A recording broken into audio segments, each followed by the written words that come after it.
نحمده ونصلي ونسلم على رسوله الكريم أما بعد أعوذ بالله من الشيطان الرجيم بسم الله الرحمن الرحيم قال الله تعالى في القرآن المجيد من يطع الرسول فقد أطاع الله صدق الله العظيم وصدق رسوله النبي الكريم ونحن على ذلك من الشاكرين والذاكرين والحمد لله رب العالمين. عزت لائق سب احترام جگر گوشہ مرشد کریم سجادہ نشین آستانہ عالیہ گجرہ شریف حضرت سائیں محمد عارف صاحب، اسٹیج پر بیٹھے ہوئے معزز خلفائے کرام، فلور پر بیٹھے ہوئے راہ محبت کے متوالوں دل والوں، یہ پرنور محفل میں حاضری لاکھوں صادقوں سے بڑھ کر ہے. کروڑوں درود و سلام ہو اس نبی برحق پر جس کے سر پر رحمت للعالمین کا تاج سجا کر اور شفیع المذنبین کا سینہ لگا کر ہم گناہ گاروں خطا کاروں کے لیے سراپا رشد و ہدایت اور سکون بنا کر ہیں. لاکھوں درود و سلام ہو آپ کے جلیل القدر صحابہ پر جنہوں نے تن من دن عشق مصطفیٰ میں قربان کر دیا، اللہ اور اس کے رسول کی رضا حاصل کی. ہزاروں درود و سلام ہو اہل بیت پر جب اسلام کا پودا خزاں کھلتا تھا، مرجھا رہا تھا، مر رہا تھا، تو 72 نفوس قدسیہ نے اپنے خون کا نذرانہ دے کر اس کو ایسا سانچا، ایسا سیراب کیا کہ قیامت تک کے لیے وہ سرسبز اور لہلاتا ہوا رہا. ہزاروں درود و سلام ہو آپ کی امت کے اولیاء کرام پر جنہوں نے اپنا تزکیہ نفس کروایا اور پھر امت کے مرشد بن کر اجڑے ہوئے برباد دلوں کا، بنجر شدہ دلوں کا، کفر اور شرک کی دلدل سے کٹے ہوئے دلوں کو صاف ستھرا کر کے ان کا تزکیہ کر کے اللہ اور اس کے محبوب بنا کر حضور کی بارگاہ میں پیش کیا.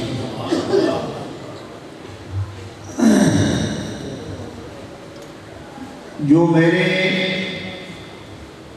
جس ٹاپک پر روشنی ڈالنا چاہتا ہوں وہ یہ ہے من یطع الرسول فقد اطاع اللہ. جس نے پیغمبر رحمت کی اطاعت کی گویا اس نے اللہ تعالیٰ کی اطاعت کی. ٹاپک کچھ یوں ہوگا کہ سنت نبوی کی فضیلت اور اہمیت اور اس میں پوشیدہ حکمتیں اور اولیاء کرام کی پابندی اور سنت کی فضیلت پر ان کا ویو، شریعت مطالعہ کی اہمیت اور فضیلت،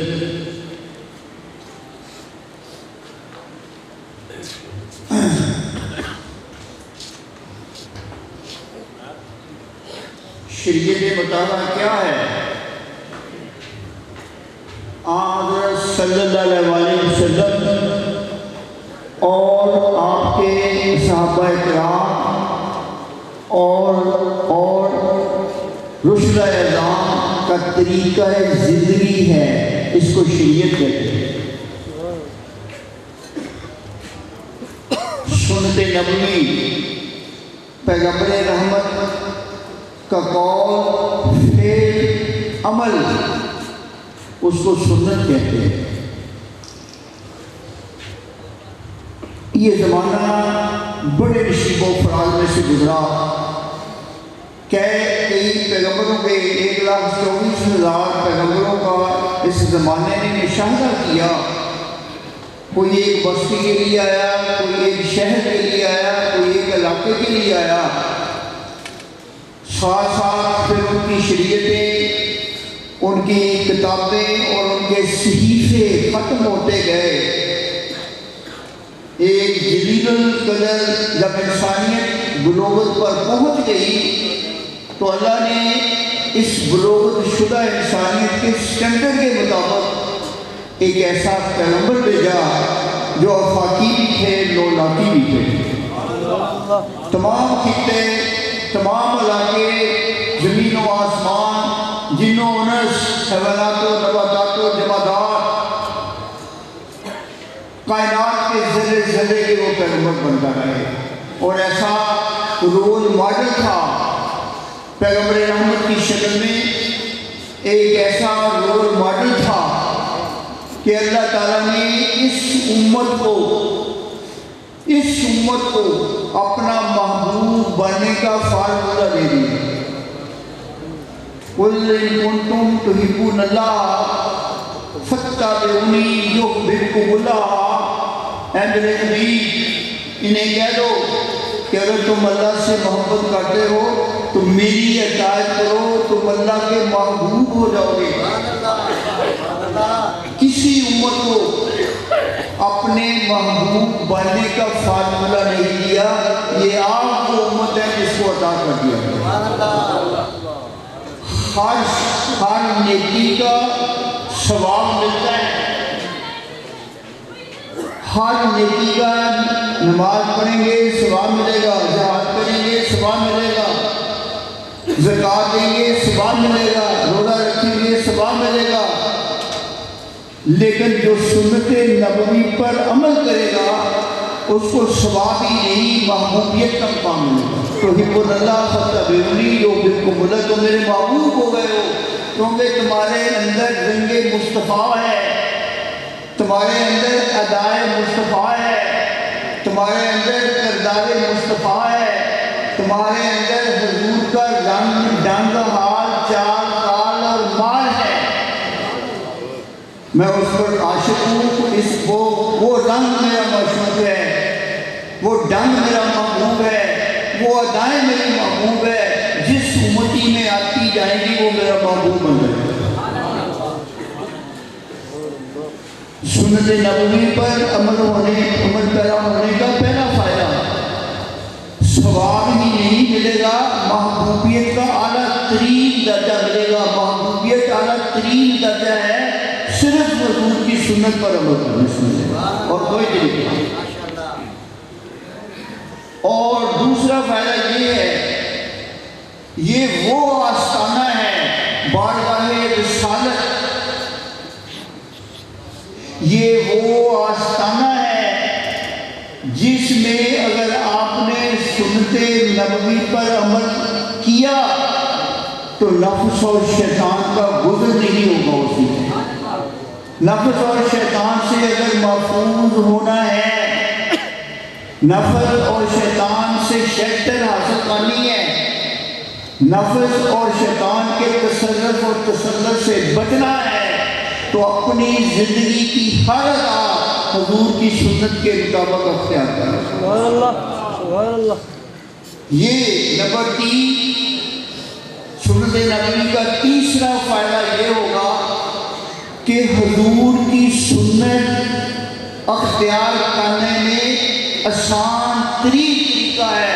حضور کی سنت آسان ترین طریقہ زندگی ہے، جو جہانگیر جیسا بادشاہ بھی عمل کر سکتا ہے، اور فٹ پاتھ پر سونے والا ایک مزدور بھی حضور کی سنت پر عمل کر سکتا ہے۔ کوئی ایسا سسٹم نہیں جس میں دونوں فٹ ہوں۔ اس میں بیمار بھی عمل کر سکتا ہے، تندرست بھی کر سکتا ہے، امیر بھی عمل کر سکتا ہے، غریب بھی کر سکتا ہے۔ اس میں چھوٹا بھی کر سکتا ہے عمل، بڑا بھی کر سکتا ہے۔ ہر فرد حضور کے نقش زندگی میں ڈر سکتا ہے، اس لیے ولایت کا گیٹ اس امت کے لیے اوپن کر دیا کہ تم میرے محبوب کے رنگ میں ڈرتے جاؤ، میں تمہیں اپنا قرب دیتا جاؤں۔ چوتھا فائدہ اس کا یہ ہے، سنت نبوی پر عمل پیرا ہونے کا، کہ اگر آپ نیتاً نام ہی سنت پر عمل کریں، نیتاً سنت پر عمل کرنا مقصد نہیں تھا آپ کا، لیکن آپ نے کام سنت کے مطابق کیا تو پھر بھی آپ کو سنت کا ثواب ملے۔ مثلاً آپ جا رہے تھے، آپ کو پتہ چلا کہ ایک دوست بیمار ہے، آپ نے کہا چلو یار ویسے بھی دوست ہے، تیمارداری کرتے جاؤ، تو تیمارداری کرنے کا ثواب سنت کے مطابق ملے گا بے شک، یعنی بے خیالی میں آپ نے سب کچھ کیا ہے، اتنا بڑا کریڈٹ ہے۔ اور اس کے علاوہ آپ نے اگر ایک سنت کو زندہ کیا، اختیار کیا، یہ دور وہ ہے جس میں سنتیں مٹتی جا رہی ہیں۔ مثلا سنت یہ ہے کہ کھانا کھانے سے پہلے ہاتھ دھوئیں، 99% لوگ نہیں دھوتے، چند دھوتے ہیں، یہ سنت مٹتی جا رہی ہے۔ سنت یہ ہے کہ کھانا بیٹھ کر کھائیں، لیکن لوگ کھڑے ہو کے کھا رہے ہیں، اور جو بیٹھ کر کھائے وہ معیوب لگتا ہے کھڑے ہونے والوں کو، اور بے پردہ عورتیں ننگے سروں کے ساتھ، شان و شوکت کے ساتھ، زیورات پہن کر، بیوٹی پارلر سے ہو کر، چمک دمک کے ساتھ شادی میرج ہال میں آتی ہیں، بلکہ آج کل تو تعزیت میں بھی آتی ہیں۔ اور جو عورتیں برقعے میں ہوتی ہیں، حجاب میں ہوتی ہیں، وہ شرمندگی محسوس کرتی ہیں کیونکہ وہ ان کو بیکورڈ سمجھتی ہیں۔ تو ان حالات میں اگر کوئی نقاب پہن کر آئے، ان حالات میں اگر کوئی بیٹھ کر کھانا کھائے، ان حالات میں اگر کوئی ہاتھ دھوئے کھانا کھانے سے پہلے اور بعد میں، چونکہ یہ مشکل ہوتا جائے گا، اس لیے پیغمبر رحمت نے فرمایا جو میری ایک سنت کو زندہ کرے گا اس کو 100 شہیدوں کا ثواب ملے گا۔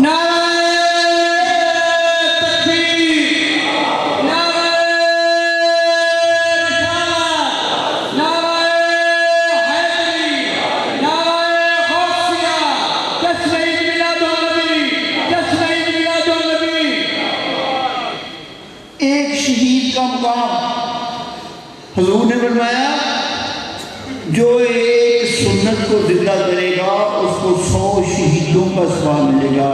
ایک شہید کی فضیلت، ایک شہید کی فضیلت جس نے راہ حق میں جان دی اور اس کی باڈی سے خون بہہ رہا ہے، شریعت کا حکم ہے کہ اس کو غسل نہ دو، انہی خون آلود کپڑوں میں اس کو دفن کرو تاکہ یہ خون قیامت کے دن جب اٹھے تو گواہی دے کہ میرے رب کی رضا میں بہا ہے۔ دوسری فضیلت، خون کا پہلا قطرہ گرتے ہی اللہ کا دیدار ہو جائے گا۔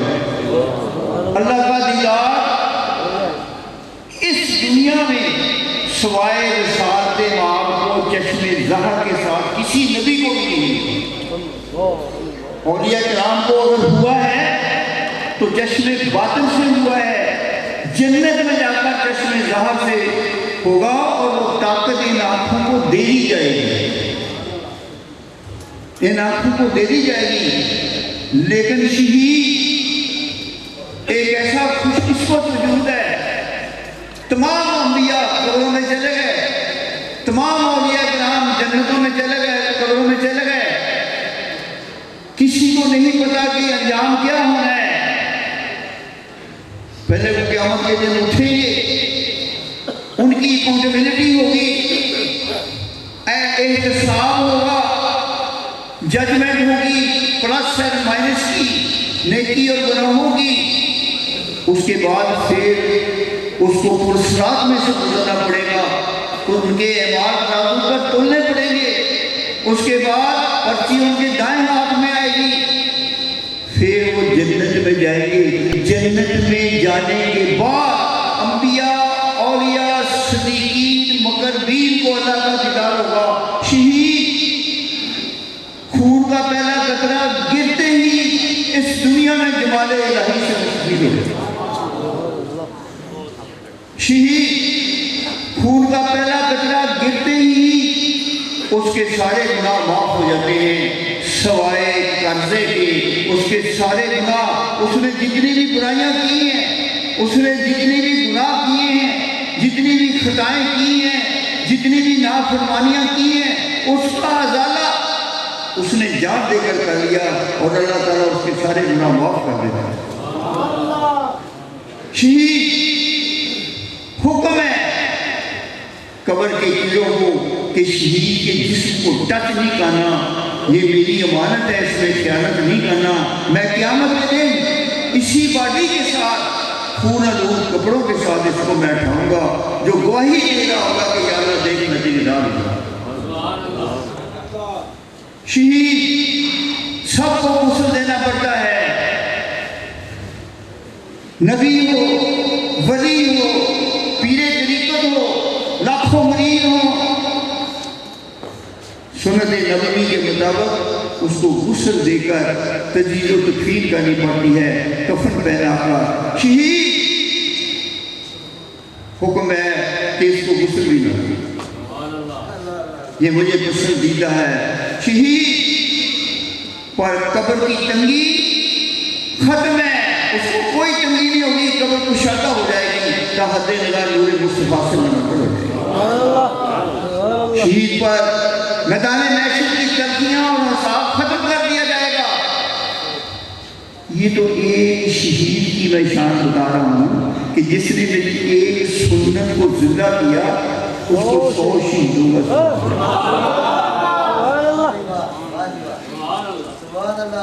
قیامت کے دن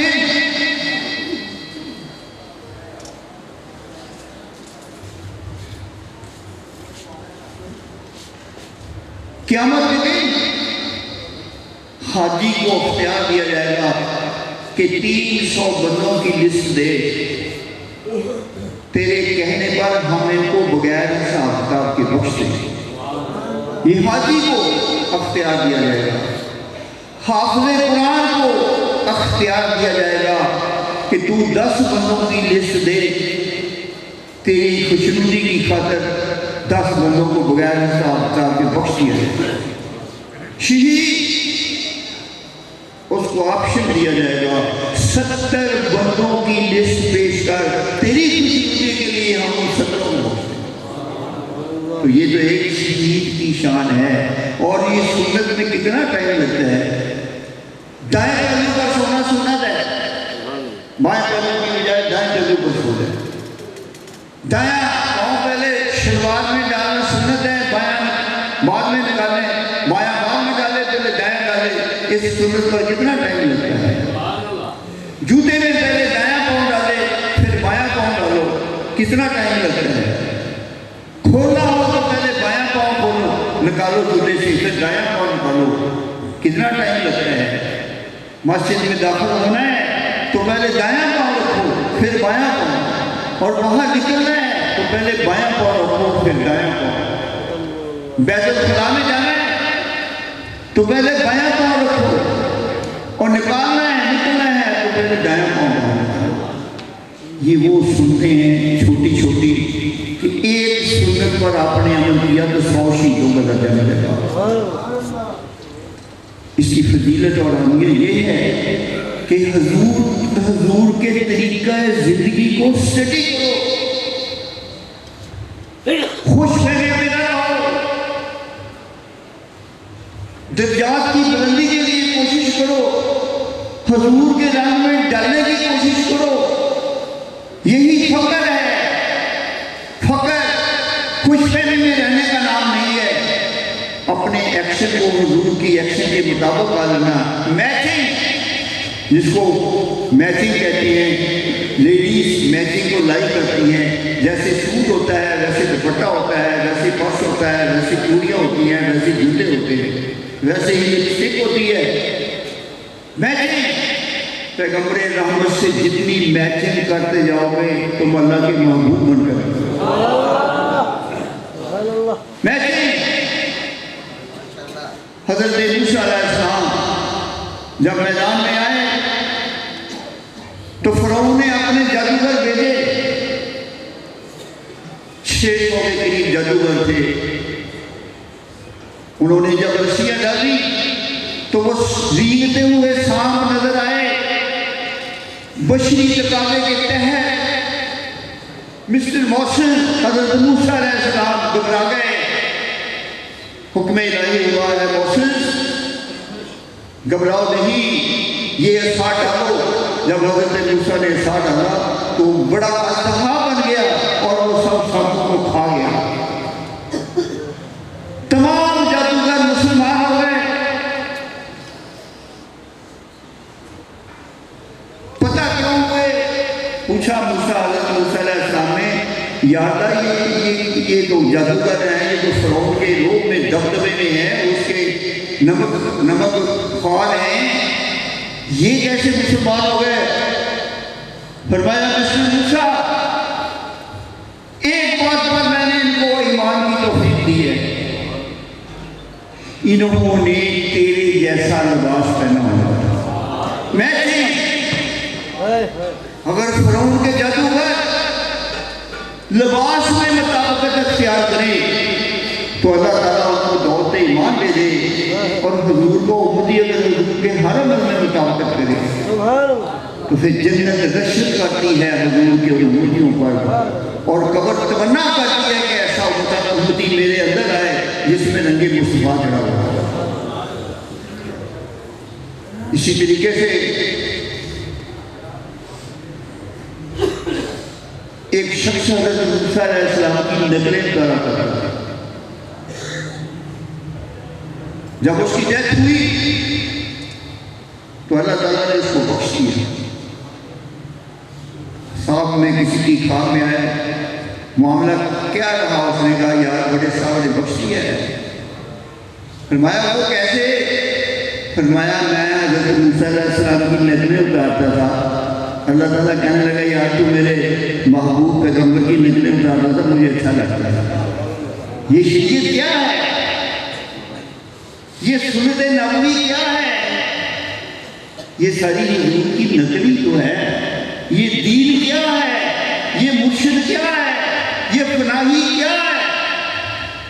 مرشد کے رنگ ڈنگ حال کال مال میں مریض رنگ ہو جائے وہ فنافی شیخ ہوتا ہے، فنافی شیخی ہی کا نام فنافی رسولی ہے، اور فنافی رسولی کا نام ہی فنافی ہے۔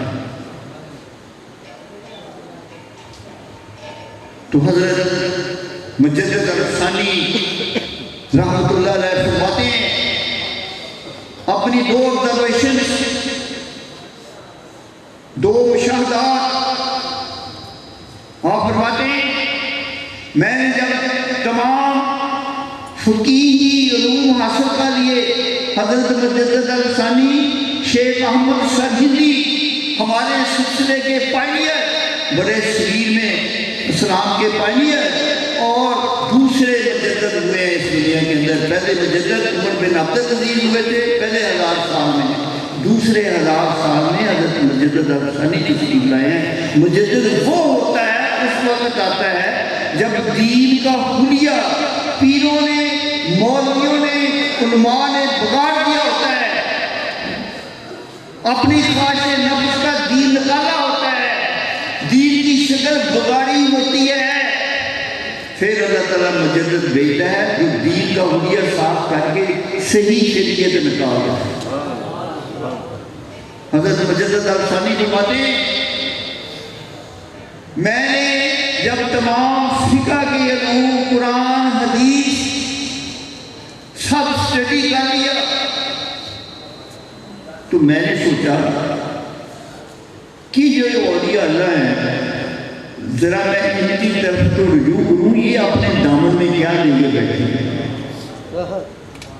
میں نے چاروں سلسلوں کے، چاروں سلاسل کے مراقبے، مجاہدے، اذکار، چلے سب میں نے کر لیے۔ مراقبے، مجاہدے، اذکار، چلے جتنے بھی تھے ان سلسلوں میں نے سارے کر لیے۔ اس کے بعد میں ایسے مقام پر پہنچا جو میں نے خود اپنی چشم سے دیکھا ہے۔ اگر میں آپ کو بتا دوں تو فقیہ مجھے زندیق کہیں گے اور مسلمان مجھے کافر کہیں گے۔ فقیہ، فقہ والے مجھے زندیق ہوتا ہے بے دین، الحاد کرنے والا شخص، مجھے زندیق کہیں اور مسلمان مجھے کافر کہیں۔ لیکن میں ان چلوں، ان مراقبوں، ان ذکروں کے نتیجے میں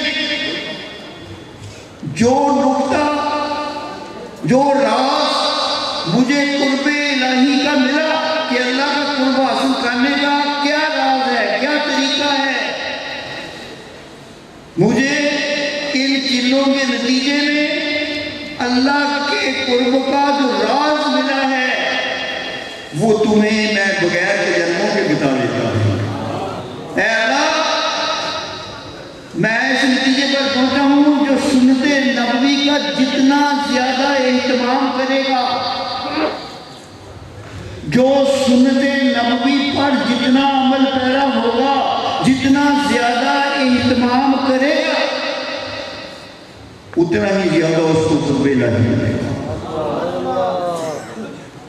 جو اور ایک جگہ فرماتے ہیں میں نے جتنا بھی قرب الہی حاصل کیا وہ حضور کی سنت اور شریعت کی پابندی سے حاصل کیا۔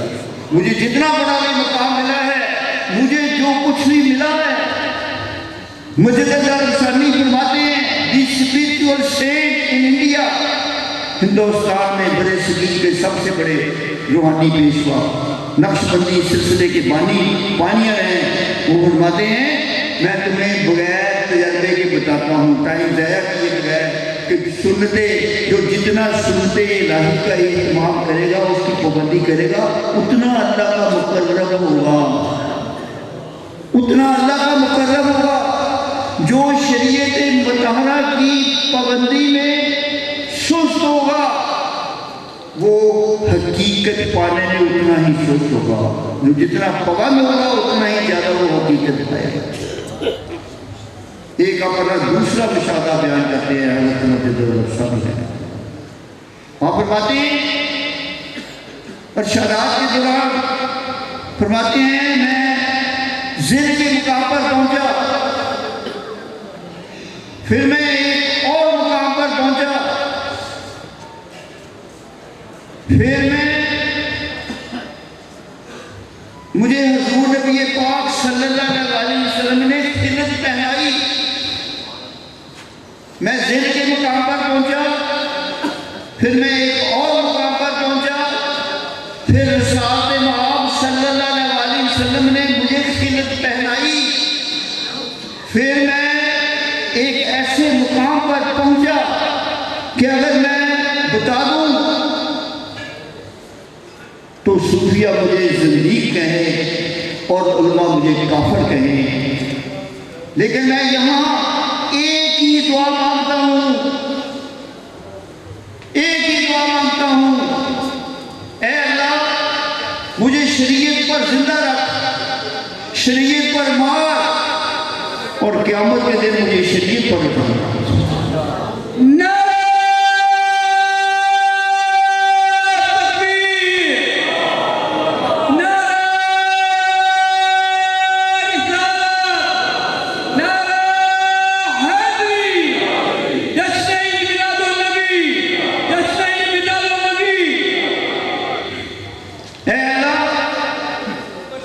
مجھے شریعت پر زندہ رکھ، مجھے شریعت پر مار، اور قیامت کے دن مجھے شریعت پڑھے.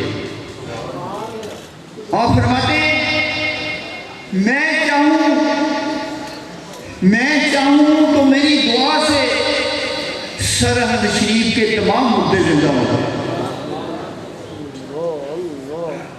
میں چاہوں, اپنے رب پر اتنا اعتماد ہے, میں چاہوں تو میری دعا سے سرحد شریف کے تمام مردے زندہ ہو جائیں, لیکن میں چاہوں گا کہ وضو کے ساتھ میں مسواک کروں, کیونکہ ایک سنت کو زندہ کرنا ہزاروں مردوں کے زندہ کرنے سے افضل ہے. میں چاہوں گا کہ وضو کے ساتھ مسواک کروں, جو وضو کے ساتھ مسواک کرتے ہیں 70 بیماریاں ختم ہوتی ہیں سنت کے مطابق. میں چاہوں گا کہ میں وضو کے ساتھ مسواک کروں, حضور کی ایک سنت کو زندہ کروں, مردے زندہ کرنے سے مجھے کیا فائدہ ہوگا.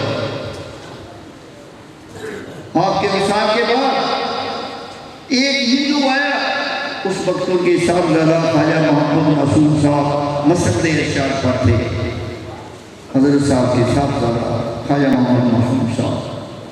آپ نے ایک ہندو آیا اور آپ کی قبر انور پر اس نے کوڑا کرکٹ پھینکا, تو حضرت خواجہ معصوم کو پتہ چلا, بڑے ناراض ہوئے اس ہندو سے. مجدد ثانی رات کو خواجہ معصوم کی خواب میں آئے اور فرمایا بیٹا میں تو خوش ہوں, مجھ سے حضور کی یہ سنت بھی ادا ہو, کیونکہ حضور پر وہ بڑھیا کچرا پھینکتی تھی, وہ بڑھیا حضور پر پورا کرکٹ اور کچرا پھینکتی تھی. میں تو انتظار نہیں کرتا تھا کہ مجھ سے یہ سنت بھی ادا ہو. شکر ہے میرے ماننے کے بعد میری قبر پر پھینکا.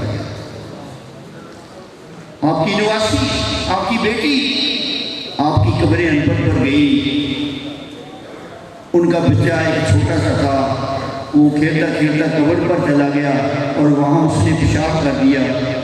تو بچی ناراض ہوئی, خواب میں مجدد صاحب تشریف لائے اور فرمایا بیٹی اس سے کیوں ناراض ہوئے ہو, میں تو خوش ہوں کہ حضور کے نواسوں نے حضور پر پیشاب کیا تھا, یہ سنت میرے ماننے کے بعد. سنت سے محبت اصل دین ہے. فقیری نعرے لگانے کا نام نہیں, فسوائے وحدت وجود کے نام پر پیروں کی تعریفیں کرنے کا نام نہیں, اپنی گفتار, کردار اور اعمال کو شریعت کی حدود میں رکھنے کا نام ہے. جتنا زیادہ رکھو گے ہر دل عزیز ہوں گے اور خدا کے محبوب ہو جاؤ گے. حضرت مجدد ثانی فرماتے ہیں شریعت مطہرہ کی قولاً فعلاً عملاً خیالاً, شریعت مطہرہ کی قولاً فعلاً عملاً خیالاً مخالفت کرنا سوائے مفسد اور بربادی کے کچھ بھی نہیں. اور شریعت مطہرہ کی قولاً فعلاً عملاً خیالاً مطابقت کرنا سراسر خیر اور سراسر خیر ہے. کبھی شریعت کے خلاف نہ بولو کہ تو بڑی داڑھی رکھی ہے, بڑا تو نمازی ہے, اس شریعت کے خلاف بولو, کبھی نہ بولو. یہ سوائے بربادی اور نحوست کے مجدد صاحب نے کہا کچھ نہیں, رسپیکٹ کرو شریعت کی. آپ فرماتے ہیں شریعت وحی سے ثابت ہے اور الہام ضمنی ہے, گمان ہے. الہام, پیروں نے اپنے ابہام کو الہام سمجھ کر خود ساختہ شریعت نکالی ہوتی ہے. تو مجدد صاحب فرماتے ہیں ابہام کو الہام سمجھ کر شریعت بنانا تباہی اور بربادی ہے. شریعت وحی سے آئی ہے, شریعت انبیاء لائے ہیں, خدا کا پسندیدہ نظام اور طریقہ زندگی. اپنے اپنی مخلوق میں اعلیٰ ترین انسانوں کے گروہ انبیاء کے ذریعے بھیجی ہے شریعت. اس لیے شریعت پر چلو. شریعت چلنے کے لیے ہے, شریعت توڑنے کے لیے نہیں آئی, شریعت پر عمل کرنے کے لیے آئی ہے. اس پر جتنا عمل کرو گے خدا کے محبوب ہوتے ہیں. مجدد الثانی رحمۃ اللہ علیہ نے ایک شخص کو خلافت دی, اور جب وہ خلیفہ بن گیا آپ نے اس کو دو نصیحتیں کی. پہلی نصیحت توحید میں شرک نہ کرنا, دوسری نصیحت رسالت میں شرک نہ کرنا. وہ خلیفہ کہنے لگا قبلہ ثانی ساری زندگی آپ کے قدموں میں گزاری ہے, اب بھی ہم توحید میں شرک کریں گے, اب بھی ہم رسالت میں کریں گے. فرمایا یہ ابھی تو آپ نے شرک کرنا ہے. فرمایا وہ توحید میں شرک کیا ہے؟ فرمایا اب آپ پیر بن جائیں گے اور آپ کے چیلے چانڈے آپ کے آگے پیچھے پھریں گے, مریدین شریف ہیں, تو آپ کہیں گے جو میں کہوں وہ ہو جائے, جو میں کہوں وہ ہو جائے. یہ مقام تو صرف اللہ کا ہے اور کسی کا نہیں. جو وہ چاہتا ہے, جو وہ کہتا ہے, ہو جائے, ہو جاتا ہے. اگر آپ نے یہی چاہا کہ جو میں کہوں ہو جائے, یہ بیٹا توحید میں شرک ہوگا, اس سے بچا. فرمایا رسالت میں کیا شرک ہے؟ فرمایا آپ پیر ہوں گے نا, آپ چاہیں گے کہ میری برتری رہے, میری ٹانگ اوپری رہے, میں اعلیٰ ہی رہوں. آپ کہیں گے کہ جو میں کہہ رہا ہوں وہی صحیح ہے, یہ جو خلیفے کہہ رہی ہے, یہ جو مرید مشورے دے رہے ہیں یہ غلط ہے. میں جو کہ پیر ہوں, جو میں کہہ رہا ہوں وہی صحیح ہے, باقی غلط مشورے دے رہے ہیں. تو فرمایا یہ رسالت میں شرک ہے, کیونکہ یہ نبی ہی دعویٰ کر سکتا ہے کہ جو میں کہہ رہا ہوں وہ صحیح ہے, کیونکہ وہ اللہ کے حکم سے بولتا ہے, وہ اللہ کے حکم سے بولتا ہے. توحید میں شرک نہ کرنا, رسالت میں نہ شرک. اسی طریقے سے ایک خلیفہ تھا, اس کی کیفیات سلب ہو گئی, اس کو لذت نہیں رہی مراقبوں میں, عبادتوں میں, بے سکونی ہو گئی. تو اس نے مجدد صاحب کو خط لکھا کہ قبلہ ثانی بڑی بے کیف کیفیت ہے, نہ ذکر پہ مزہ ہے, نہ تہجد میں مزہ ہے, نہ درود پہ مزہ ہے, بیزاری ہی بیزاری ہے.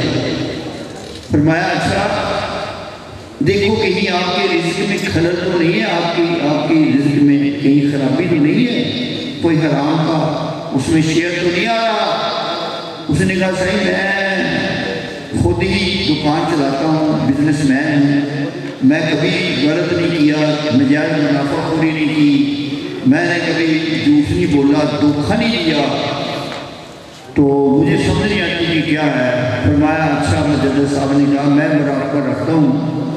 تو آپ نے مراقبہ رکھا, آپ نے فرمایا کہ ایک دن آپ کی بیوی جو ہے وہ سالن اور روٹیاں پکانے کے لیے اس کے پاس ایندھن نہیں تھا, بالر جیسے کہتے ہیں پنجابی سے, تو آپ پڑوسی کی اجازت کے بغیر وہ جڑا بالر کا ڈھیر سی چھٹیاں لا لو یا لگا لو اور قسم کے درخت دے ٹہنیاں وغیرہ, وہ آپ نے اٹھا کر چولہے میں لگا کر روٹی پکائی ہے. اس سے آپ کی کیفیت ختم ہو گئی, حرام کی لقمہ حرام کی وجہ سے. اور اسی طریقے سے پیغمبر حضرت مجدد الثانی فرماتے ہیں اس میں اللہ کی تعظیم کہ میں لیٹرین میں گیا, اس وقت فلش لیٹرینیں نہیں ہوتی تھی, فلش سسٹم نہیں تھا, چولہے والی لیٹرینیں تھیں جو چولہے بنائے ہوتے تھے, پخانہ کرتے تھے, بندنے آتی تھی, وہ صاف کر کے چلے جاتے تھے. تو حضرت مجدد الثانی فرماتے ہیں میں چولہے لیٹرین کے لیے گیا تو وہاں ایک پیالہ تھا بھنگی نے رکھا ہوا، اس پیالے کے ایک کونے پر اسم اللہ لکھا ہوا تھا، اللہ۔ تو حضرت مجدد الثانی کہتے ہیں میں نے اس پیالے کو چولہے سے اٹھایا، کچرے والے چولہے سے، اور اس کو خوب صابن سے 2-4 دفعہ اس کو صاف ستھرا کیا، پھر اس کو کسی اچھے کپڑے میں لپیٹ کے میں نے اپنے اتاق میں رکھ دیا، اور جب بھی پانی پیتا تھا تو میں اس پیالے میں پیتا تھا۔ اس کے فیض و برکات مجھ پر اتنے ہوئے، ہاتھ پہ گہری سے آواز آئی، وہ مسٹر شیخ احمد سرہندی، وہ شیخ احمد سرہندی، یہ جو تم نے میرے نام کو عزت دی ہے، تیرے نام کی خوشبو میں عالم چار سنا ہے۔ اسی طریقے سے آپ فرماتے ہیں روزوں کا مہینہ تھا، تراویحاں پڑھ کر تھکا ہوا تھا، میں آیا اور آ کر میں لیٹ گیا۔ نیند کا آغاز سنت طریقہ یہ ہے کہ بائیں قدم سے کیجیے، سنت طریقہ یہ ہے کہ دائیں قدم سے شادی کی جائے، دائیں قدم سے شادی کی جائے، کیونکہ بائیں قدم پر دل ہے، اگر بائیں قدم سے سٹارٹ کریں گے تو دل نیچے آ جائے گا اور وہ دباؤ میں آ کر صحیح کام نہیں کرے گا، صحیح نیند نہیں آئے گی، انجائے نہیں کرے گی۔ اس لیے شریعت اور سنت یہ ہے کہ دائیں قدم سے نیند کا آغاز کرو تاکہ دل اوپر آ جائے اور آپ کو کوئی پریشانی نہ ہو، مسکین نہیں سکے۔ فرماتے ہیں میں نے نسیان کی وجہ سے، نیند کے غلبے کی وجہ سے، مدہوشی کی حالت تھی، میں نے نیند کا آغاز دائیں قدم کی بجائے بائیں قدم سے کر دیا۔ تھوڑی دیر بعد مجھے خیال آیا کہ یہ تو میں نے خلاف سنت کام کیا ہے، میں اٹھ کھڑا ہوا، حالانکہ نسیان کی حالت میں، بھول کی حالت میں خطا معاف ہے، لیکن میں نے کہا کہ نہیں، یہ حضور کی سنت کے خلاف ہے۔ میں اٹھ کھڑا ہوا اور دوبارہ نیند کا آغاز میں نے دائیں قدم سے کیا۔ جب میں سو گیا، ہاتھویں غیبی سے آواز آئی، وہ مسٹر شیخ احمد سرہندی، یہ جو تم نے میری تھوڑی سی سنت کا خیال رکھا ہے، میں نے آخرت کے دن آپ کے سارے گناہ معاف کر کے اللہ سے پاک کر دیا۔ پھر فرماتے ہیں میں ایک دن بیت الخلاء میں گیا تو میں نے بیت الخلاء میں جانا، داخل کرنا تھا بایاں پاؤں۔ سنت یہ ہے کہ پہلے بایاں پاؤں بیت الخلاء میں لیٹرین میں جاؤ، دائیں بعد میں۔ تو میں نے غلطی سے پیشاب کے پریشر کی وجہ سے میں نے جلدی میں دایاں پاؤں بیت الخلاء کے پاس رکھا، اور پھر اس کا مجھے خیال آیا کہ یہ تو میں نے غلط کام کیا ہے۔ فرماتے ہیں اس اتنے چھوٹے سے کام سے جو خلاف سنت ہوا ہے، کئی دنوں تک جو اللہ کے انوار و تجلیت کا ورود نزول ہوتا تھا وہ رک گیا، جمود ہو گیا، فریز ہو گیا۔ جو اللہ کے راز و اسرار پر نازل ہوتے تھے وہ صرف اس چھوٹی سی حرکت سے کہ میں نے بایاں پاؤں رکھنا تھا، میں نے دایاں کیا۔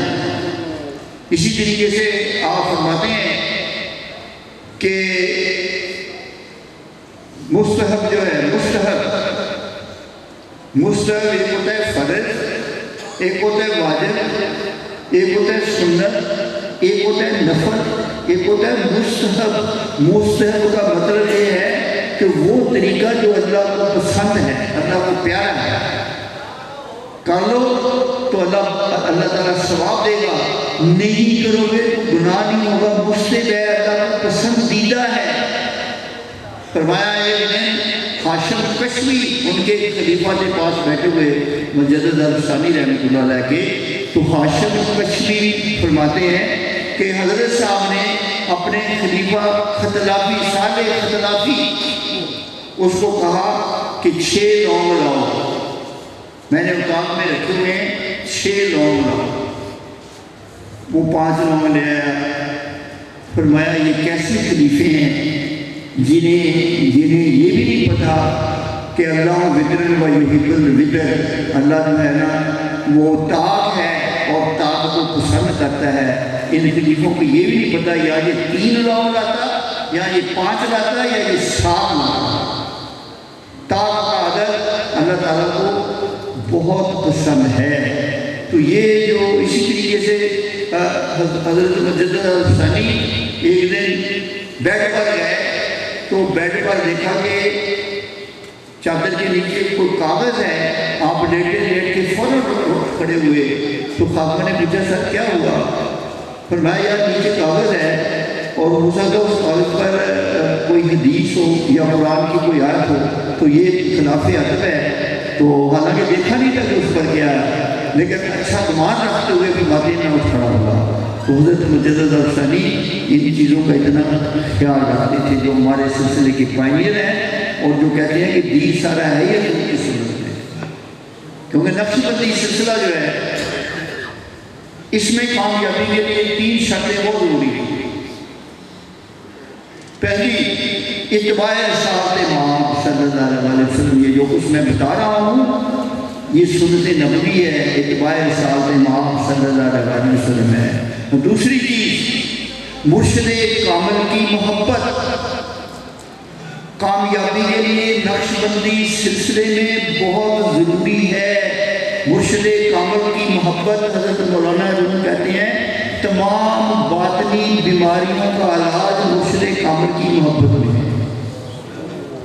تمام باطنی بیماریاں جتنا مرشد کے کلوز ہو گے، اللہ کرے مرشد کامل ہو، ہر نتو فتو ایرا غیرہ کو کامل نہیں سمجھو، شریعت مطہرہ سنت نبوی کے پیمانے پر اور اخلاق محمدی کے پیمانے پر جو فٹ ہے وہ اللہ کا دوست ہے۔ تو سنت نبوی پر جتنا کوئی عمل پیرا ہوگا اتنا ہی اللہ کا پیارا ہوگا۔ مولانا نور فرماتے ہیں کہ تمام روحانی بیماریوں کا علاج محبت شیخ میں مضمر ہے، جتنا محبت کرو۔ اور تیسرا ذکر الہی کی کثرت، اتباع رسالت امام روحانیت میں کامیابی حاصل کرنی ہے، طریقت میں کامیابی حاصل کرنی ہے، نقشبندی سلسلے میں کامیابی حاصل کرنی ہے، اتباع رسالت امام اور محبت شیخ کامل کثرت سے اور ذکر الہی کثرت سے۔ ذکر الہی اتنا کرنا ہے کہ دل کی دھڑکن بن جائے، دل کی دھڑکن ذکر الہی بن جائے، ذکر الہی دل پر غالب رہے۔ آپ باتیں بھی کر رہے ہوں، کاروبار بھی کر رہے ہوں، سرسز بھی کر رہے ہوں، بزنس بھی کر رہے ہوں، آپ کا دل اللہ کی یاد میں لگا رہے۔ جب تک دل پر اللہ کا ذکر غالب نہیں آتا اللہ کی بات حاصل نہیں۔ غیر نکلتا نہیں ہے، غیر کو نکالنے کا طریقہ یہ ہے کہ ہر سانس میں اللہ آئے اور اللہ جائے، اللہ آئے اور اللہ جائے۔ جب ہر سانس میں آپ اللہ روح کریں گے تو جس روح پر بادشاہ کی سواری جا رہی ہو وہ شاعر عام کے لیے روح بند کر دیا جاتا ہے۔ جہاں اس ذات اللہ کی سواری آ رہی ہے جس دل میں، پھر غیر کا ارادہ، غیر محکموں کے خیالات، عورتوں کے خیالات، دولت کے خیالات، شراب نوشی کے خیالات پھر ختم ہو جائیں گے، کیونکہ بادشاہ کی سواری آ رہی ہے، جا رہی ہے اور یہ ٹریفک کے لیے بند ہے۔ کثرت سے کرو، کثرت سے کرو، بستر میں لیٹے لیٹے کرتے رہو، کرسی پر بیٹھے بیٹھے کرتے رہو، گاڑی چلاتے چلاتے کرتے رہو، نماز پڑھتے پڑھتے کرتے رہو۔ یہ ذکر نہیں ہے کہ گھنٹہ کر لیا پھر 2 گھنٹے کر لیے 2 مہینے پھر اگلے دن کر لیا، یہ نہیں، یہ ناکافی ہے، یہ دکھلاوا ہے۔ پریکٹس پاسن پاس، اخیر پر پاسن پاس کی پریکٹس رہ جاتی ہے کہ آپ کا کوئی سانس دل کے بغیر، کوئی سانس اللہ کی یاد کے بغیر نہ گزرے۔ آپ کا دل اللہ کا مظہر کرنے اللہ کی یاد، لیکن ہر سانس جو اللہ کی یاد میں گزرے گا وہ اللہ سے لنک قائم کرتا ہے۔ جیسے ایک پتنگ بلندیوں پر اڑ رہا ہوتا ہے، اس کی ڈور جتنی لمبی ہوتی ہے اتنا ہی اونچا ہوتا ہے، لیکن وہ ڈور کسی مالک کے ہاتھ میں ہوتی ہے۔ یہاں اس ذات کی ڈور ہے، مرشد کامل ہے، اور یہ ڈور حق تعالیٰ کے پتنگ سے جڑا ہوا ہے. جتنا زیادہ آپ کرو گے، جتنا زیادہ ڈھیلا رکھو گے، اتنا زیادہ اللہ کا لنک ہوگا. جتنا زیادہ اللہ کا لنک ہوگا اتنا زیادہ آپ کا باطن کلیئر ہوگا. تو اٹھتے بیٹھتے لیٹتے چلتے پھرتے، گھر میں، دفتر میں، بازار میں، مارکیٹ میں، ڈرائنگ روم میں، ڈائننگ روم میں، کچن میں، ایوری ویئر، ایوری ٹائم، کبھی کوئی سانس نہ مس ہو. اگر یہ معیار حاصل ہو گیا تو ساری معرفت آپ کے اندر ہے. شریعت کے سانچے میں خود ڈرو گے. آپ کے اعمال شریعت کا نمونہ بن کر نکلیں گے. سب کچھ اس 1 نمبر بلڈنگ کے اندر ہے، لیکن ذکر الہی سے اس دل کی خدائی کرو گے. ڈرل مشین، دل کی ڈرل مشین اللہ کا ذکر ہے. جتنا زیادہ ڈرل مشین چلاؤ گے، خزانے حق تعالیٰ کی معرفت کے اس دل سے نکلیں گے. اخلاق محمدی کے خزانے نکلیں گے، شریعت کے خزانے نکلیں گے. تو مجدد صاحب فرماتے ہیں ہر حال میں شریعت مطالعہ کی پابندی کرو. اس میں بڑی حکمتیں ہیں. مثلا وضو کو ہی دیکھو، ایک چھوٹا سا اس کا حصہ مسا ہے جو ایسے کاٹا ہوتا ہے، اور پھر اس کی پشت پر ایسے پہنا ہوتا ہے، اور پھر انگوٹھے یہاں سے دینے ہوتے ہیں، اور پھر انگلی شہادت کی یہاں دینی ہوتی ہے. اس کو مسا کہتے ہیں. ایک انگریز وہ جامع اعظم میں گیا، وہاں اس کو یہ پتہ نہیں تھا کہ مسلمانوں کے پیغمبر کی اس سنت میں کیا فائدہ ہے. تو جب وہ جامع اعظم میں گیا تو اس نے دیکھا کہ وہاں ایک سیمینار ہو رہا ہے، ورکشاپ ٹائپ. اس کا ٹاپک تھا impact of evolution on human health. Impact of evolution on human health, انسانی صحت پر وضو کے کیا اثرات مرتب ہوتے ہیں. وہ اس میں علماء بھی تھے، ملاز بھی تھے. وہ ہر ایک کو آتا گیا اور کہتا گیا کہ بس یہ آقا کی سنت ہے، آقا کی سنت ہے. وہ کہنے لگا بھی آقا کی جو سنت ہے، آپ کے آقا کی ہر سنت سائنٹیفک بنیادوں پر ہے، کوئی ریزن نہیں ہے اس میں. تو کوئی نہیں بتا سکا. ایک میڈیکل ڈاکٹر آیا، اس نے کہا کہ یہ جو حرام مغز ہے اس پورشن میں حرام مغز ہے، اس کے 2 حصے، جو رائٹ حصہ ہے یہ بائیں سائڈ کے مسل کو کنٹرول کرتا ہے، اور جو بائیں حصہ ہے حرام مغز کا یہ دائیں بازو دائیں ٹانگ کی ساری پتھروں کو کنٹرول کرتا ہے. اور ڈاکٹر نے کہا کہ اگر 24 گھنٹوں میں ایک دفعہ اس حرام مغز کو پانی لگنا چاہیے، گیلا ہونا چاہیے. اگر یہ گیلا نہ ہوا تو انسان کے پاگل ہونے لگے گا. تو وہ پکار اٹھا کہ Muslim prophet how much great scientist, کتنا بڑے سائنسدان ہیں، ایک چھوٹی سی چیز میں یہ فرق کر دیا ہے. نماز کا ہی دیکھ لو، سورہ علق میں ہے وَاسْجُدْ وَاقْتَرِب، سجدہ کر اور قریب ہو جا. وَاسْجُدْ وَاقْتَرِب، سجدہ کر قریب ہو جا. سجدے میں نماز سے قرب، نماز سے بڑھ کر اسلام کی کسی عبادت میں قرب الہی اتنا اعلیٰ نہیں ملتا. میکسیمم قرب الہی تمام عبادتوں میں سب سے زیادہ نماز ملتا ہے، اور وہ سجدے میں ملتا ہے. سجدے میں ملتا ہے. وَاسْجُدْ وَاقْتَرِب. کیوں سجدے میں ملتا ہے؟ 2 اسپیکٹ ہیں اس کے. فرسٹ اسپیکٹ یہ ہے کہ مائنڈ جو ہے، مائنڈ یہ جسم کا سب سے اپر موسٹ حصہ ہے، یہ پیشانی. اور ایڑی جو ہے یہ سب سے lowest part of the body, سب سے نچلا حصہ ہے.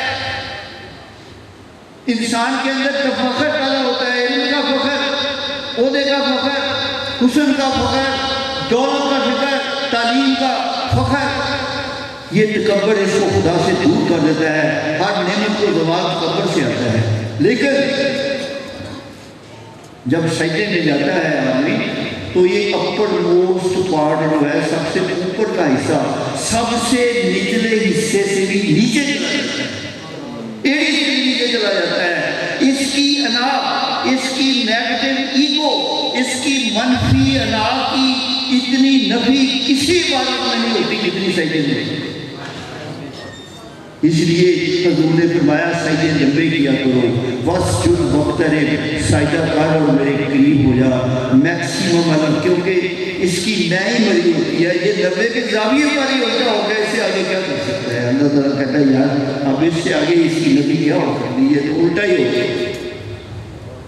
اور دوسرا یہ جو دماغ ہے یہ سب سے اوپر کا حصہ ہے مائنڈ کا، اوپر کے حصے کو دل کا خون پہنچانا، پمپ کرنا مشکل ترین کام ہے، نچلے حصوں میں تیزی سے جاتا ہے، ٹانگوں کی طرف، پاؤں کی طرف، بازوؤں کی طرف، نیچے سے تیزی کی طرف جاتا ہے، جیسے پانی پہاڑ سے نیچے تیزی سے گزرتا ہے اور بلندی کی طرف وہ مشکل چلتا ہے، تو بلندی کی طرف دل کو پمپ کر کے خون یہاں لانا پڑتا ہے۔ لیکن یہ نماز ہے جس میں جب یہ سجدے میں ہوتا ہے تو اس کا دماغ دل سے نیچے ہو جاتا ہے، دل اوپر ہوتا ہے، دماغ نیچے ہوتا ہے، تو اس سجدے کی حالت میں دل کو ٹائم مل جاتا ہے، چانس مل جاتا ہے میکسیمم خون مائنڈ کو سپلائی کر سکے۔ حکمتیں ہیں، قرآن نے، اسلام نے یہ فرمایا سور کا گوشت حرام ہے۔ کیوں حرام ہے؟ Reasoning, scientific logic. نمبر 1، یہ غلیظ جانور ہے، کوئی جانور اپنا پخانا نہیں کھاتا، یہ کھا لیتا ہے۔